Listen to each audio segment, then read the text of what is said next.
Hello all. So we are picking it up from part one that we talked about earlier and continuing our conversation in business basics and planning and really going into more of what the personal trainer's position is. Here we go. So regardless of the compensation model, it is important that all program costs be considered during the business planning phase. General and administrative costs for marketing, administrative support, meetings, uniforms, and payroll taxes, as well as liability insurance and continuing education can dramatically affect the profitability of the personal training program. Success in the personal training business is very much dependent on the same factors affecting other service-based industries. Consequently, long-term viability relies greatly on the ability of the personal trainer to establish and maintain repeat business. Personal trainers that can meld the needs of the client into a program that focuses on their goals will have an easier time retaining clients.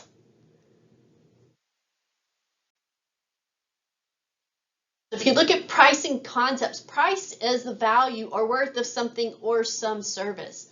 To properly understand and set your price, answer at a minimum the following question. Number one, who is the buyer or your client? Is the buyer the person using your services, or is it a spouse, significant other, or someone else? And how does the buyer decide on the worth or value of your services? Is it based on effectiveness of services, the location, your schedule convenience, staff qualifications and motivational capabilities, or the convenience of credit card processing, competitor prices, or most likely a combination of all of the above? What are your business objectives when setting prices? Do you want to maximize your profits or maximize your market share? And who are your competitors and what do they offer? What are their prices and who are their customers? Are you competing directly with another trainer or business that caters to your same clientele? Or do your competitors target a different audience? Is the competitive environment a major, if not the primary, determinant in setting prices? Would you set your prices differently if there was no competition? How much differently? And who is the primary leader in establishing the customer's perception of value? Is it you or the competition? And what does this do to your pricing strategy and flexibility? If working in a commercial fitness setting, corporate wellness facility, or nonprofit community recreation center, a personal trainer may be employed to manage the personal training department while still maintaining a schedule of training clients. This added responsibility requires sound organizational skills and time management. Some management skills required to manage a personal training department include interviewing, hiring, employee training, along with service pricing, marketing, sales, and policy setting. That was actually part of my job at the hospital-based fitness facility. I was in charge of interviewing, hiring, employee training, as well as my own training that I did. I did not necessarily have a responsibility associated with the service pricing, marketing, and all of that. I did actually help with policy setting. And a lot of that depends upon, again, the organization that you work for. For business success in hiring personal trainers, here are a few important steps to follow. Number one, review the resume carefully for their educational background, their certifications, making sure that they're current along with their credentials, and any recent training experience that they have with a variety of clientele and innovative training programs. Number two, applicants should be asked to bring copies of their current fitness and CPR certifications, AED, with them to the appointment. That ensures that they are valid and have not expired. Number three, the personal trainer manager should create a list of standard questions to ask all personal training applicants. The questions should be practical, including scenarios that require the personal trainer to discuss their training program options for hypothetical clients. And number four, the personal trainer's availability and scheduling preference for appointments should be clearly assessed and agreed to at the time of the interview and prior to a job offer. If the department needs an evening personal trainer and the interviewee is already training elsewhere in the evening, the personal trainer manager needs to know that information to effectively plan for staffing needs. Number 5, a practical or hands-on component. So a demonstration should be part of the interview process. The personal trainer should demonstrate exercises and spotting techniques on the fitness floor. Someone should be designated to be a hypothetical client. The personal trainer manager should observe and assess how the personal trainer interacts with this person. And 6, the practical component consisting of fitness assessment should also be a part of the interview process. Utilizing the designated hypothetical client so that the personal trainer has to explain and demonstrate commonly used fitness assessments such as resting blood pressure and heart rate, muscular fitness and flexibility measures, body composition, and cardiovascular endurance testing. Personal trainers should also be able to compare the results against norms and then provide the results to the client. So in comparing applications and resumes to the hiring model, the first step you could take when deciding who to hire is to compare every application and resume via a checklist with its hiring model with your job description. A lot of this now is actually done via systems online. I know here at the university, if they don't check mark those things that are required for the job, then you're put to the side and not even given that opportunity. So with this method, you can subsequently rank the applications and resumes by how closely they align with the hiring model. Performing this step will help you limit the number of candidates that graduate to the next step of the selection process. You want to use multiple interviews. Every candidate should go through a series of interviews. The first interview should be conducted by the immediate supervisor and should focus on uncovering basic values, beliefs, attitudes, and skills of the applicant. The first interview can be conducted using a structured interview format and checklist. The goal of the interview should be to evaluate the candidate against a specific model. If the candidate meets the expectations of the first interview, then a second interview should be conducted with multiple members of the team using a structured format. The second interview should be more detailed than the first and should focus on role-play situations based on predetermined questions that are designed to be value indicators of success in the health club business. If the candidate gets through the second interview successfully, then the third interview should be conducted in a team format with several members of the team present. This interview can be more free-flowing than the other two because its primary focus is to determine if an appropriate fit exists between the team and the applicant. Fitness staff personal trainers need to be knowledgeable, outgoing, motivating, able to communicate well, use active listening skills, and deal with all types of clients and personalities and handle problems immediately and effectively. And using a two-part interview process, your interview questions, you're going to ask common interview questions along with open-ended, experience-based, or behavioral interview questions. In career services, they call these STARS. So you're looking at the situation, what the task was, how you did with the behavior associated with it, and then how you evaluated it. So examples of past behavior and how they relate to the job requirements and problem-solving skills can provide concrete examples of what they've done in the past and can bring to your facility. The behavioral job interview is based on the logic that past behavior predicts future behavior. And a lot of times, even if you didn't do something right, you can talk about what you would have done differently, how you learned from that situation. So give an example of an occasion when you used logic to solve a problem would be one particular example. Set up an interview for potential candidates where they actually will have to go through a skill assessment and pre-screening consultation with the fitness assessment by using your staff or facility members as a client. The interview candidate will conduct assessments and compare results to norms and give results. You can use another staff to serve as a client. It's a great way to observe the interview candidate to make sure they do know the proper protocols and conduct the assessments correctly and efficiently. You can also observe their communication skills and see how they interact with their client. It's best to have already tested this staff person so you know if the results are accurate.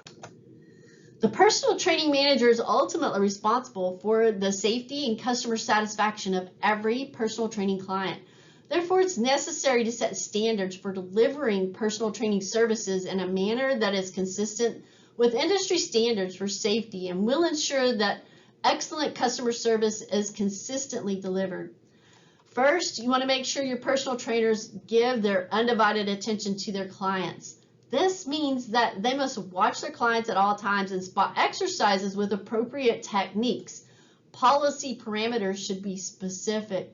Talking or texting on cell phones, talking with other personal trainers or other members, and watching television monitors are examples of unacceptable behavior that would not meet training standards of practice. In addition, a personal trainer who spends much of the training session talking about his or her personal affairs will have difficulty focusing fully on the client's workout and exercise technique.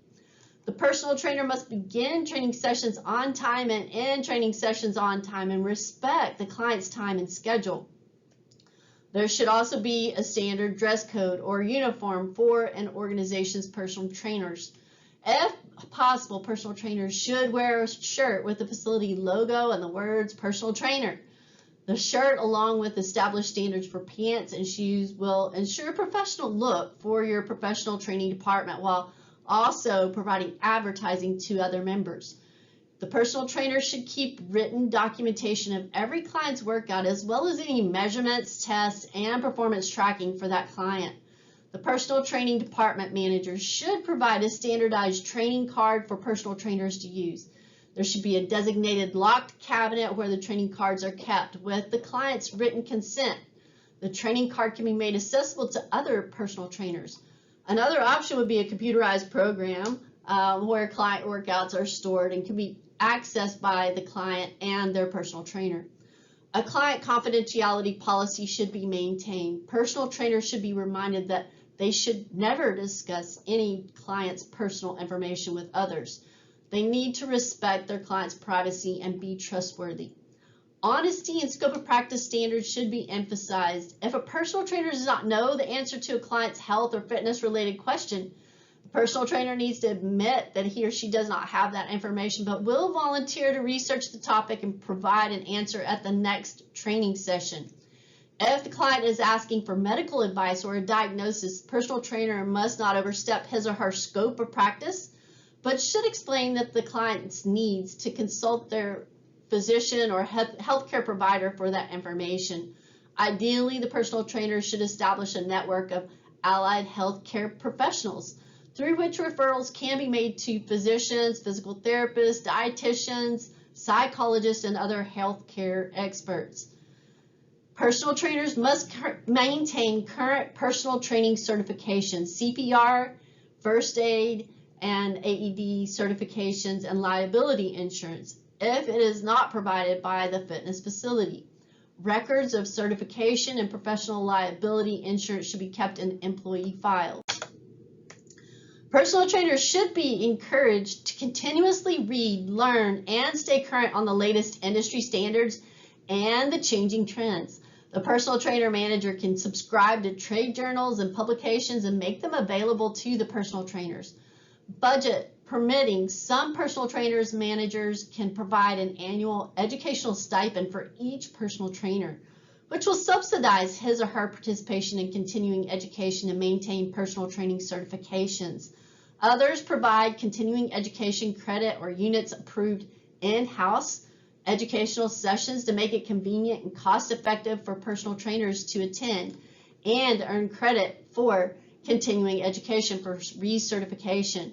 In addition, other personal training managers hold weekly staff meetings with personal trainers and have them take turns providing continuing education topics to the staff, complete with handouts and group discussion time. Managers should empower personal trainers by encouraging them to share training program ideas in meetings, help plan and implement new training program approaches such as small group training or sport-specific training, and share ideas for how to increase clientele and improve sales. Attending professional conferences and workshops is a great way to earn CECs or CEUs, to keep current with the latest research, learn about new programming, and to network among peers. Personal trainers should be included in discussions about pricing of training sessions and their compensation rates. They should be treated as professionals, and their creative ideas and opinions should be valued. They should feel like an integral part of the training and business team. A personal trainer may also be placed in charge of a fitness department in a commercial fitness facility or corporate fitness facility or nonprofit community recreation center. And other personal trainers may be part of that department. In addition to overseeing personal training sales and delivery, they may also be responsible for fitness equipment purchases, emergency drills, maintenance and repairs, special fitness programming events, and health promotional activities, and in some cases, the group fitness program. Even with all of these responsibilities, the fitness manager may still be expected to retain their personal training clients for additional department revenue and supplement his or her income in addition to that managing the fitness department. A checklist along with some practical guidelines may include the following, such as setting a schedule for available times for training and for management responsibilities. So having that all outlined, I know I had a calendar to help me in maintaining that. Using a time management system to stay organized is extremely important in that situation. Training exercise specialists and personal trainers to follow routine procedures, such as turning in time cards that will simplify the workload, and handle personnel issues and problems in a timely manner. That was probably my hardest thing to learn, was dealing with personnel issues. I could deal with the training and the programming stuff. It was the dealing with the personnel. Of course, I was really young at that point as well, so it was kind of tough. Training staff and processes of providing quality customer services, and explaining tasks to other fitness staff and delegating these tasks to those who will get them done correctly and on time. You want to assign the planning of monthly emergency drills, procedure reviews to fitness staff members, and have that person plan and execute the drills and review with all fitness staff, including your personal trainers. And taking time to lead by example for both members and fitness staff by managing a healthy lifestyle, by exercising regularly, and practicing good nutritional habits. Before starting a personal training business, it's important to evaluate an appropriate business model from which to operate. There are 6 basic business models: the sole proprietorship, independent contractor, partnership, a corporation, S-corp, and limited liability company. We'll talk about each of these next. So in a sole proprietorship, one person owns the business. As the simplest and least expensive business model, often the only requirement for starting an operation is a license from the state and or local city where the business will be located.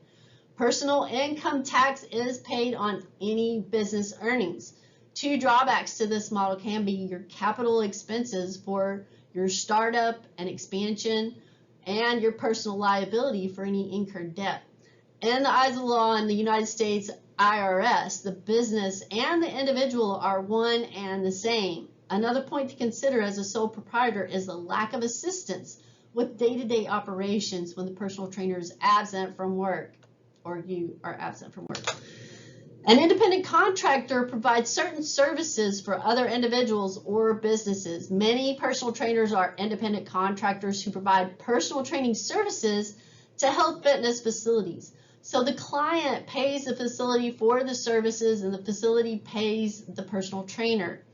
Personal trainers who are independent contractors often work at multiple locations, set their own schedules, are paid by the session, and often have some control over training session format and fees. However, the percentage of the training fees that the individual contractor receives is often determined by the facility's management team. An independent contractor is similar to a sole proprietorship, except the personal trainer actually operates his or her own business within the health fitness facility. Primary advantage of that arrangement is the personal trainer's access to health fitness facilities, members, and equipment. A business partnership is formed by 2 or more people, either with an informal agreement or formal written contract filed with local or state government. Your partnerships are loosely governed by state and federal regulations and are subject to personal income tax based on each partner's ownership share. Forming a partnership allows pooled financial resources and talents, but ownership transfer among partners can be difficult, and each partner can be liable if another partner fails to meet their business-related obligations. A corporation is a formal business entity subject to laws, regulations, and demands of stockholders. Governed by a charter and bylaws, a corporation is a legal entity completely separate from its owners and managers and is taxed as such. The corporate profits paid as dividends are also taxed for each shareholder. Your investors whose personal risk for financial liability is limited, they are a part of a corporation's startup and growth. The corporation ownership can be more easily transferred than ownership in a sole proprietorship or even a partnership. The S-Corp or subchapter corporation is a popular alternative for small businesses because it combines the advantages of the sole proprietorship, partnership, and corporation. Benefits of the S-Corp include the following. They have limited risk and exposure of personal assets. There's no double taxation on both salary and your income. And freedom for each partner to distribute the dividends. A limited liability company is flexible for small to medium-sized businesses and generally more advantageous than partnerships or S-Corps. This is often the type of corporate company organization utilized by personal trainers. Articles of organization must be filed with the Office of the Secretary of State and can be obtained online. It does provide, again, limited liability protection and tax options for any size business, and it provides you, protects you and your assets in the event that the business is sued or defaults on a debt. So because of that, the LLCs are inexpensive and simple to form and run, and they can protect your personal assets from lawsuit and creditors. And this is just a list of 10 of the best fitness franchises to own in 2022. So Planet Fitness Entrepreneur Franchise 500 was ranked 7th. With an initial investment, it's a pretty big one, of $937,000 to $4.6 million. F45 was ranked 42nd, and the initial investment is about $313,000 to $485,000. Crunch, 43rd, and about $671,000 to $3.3 million. A couple of others that you might know of: Anytime Fitness, $73,000, which is quite a bit less than the others, to $694,000. And I think that was pretty much the most popular ones that you might know of. And that is all that we have for this section. We'll pick it up. We'll be going more into the marketing and sales side of in part 3. Talk with you soon.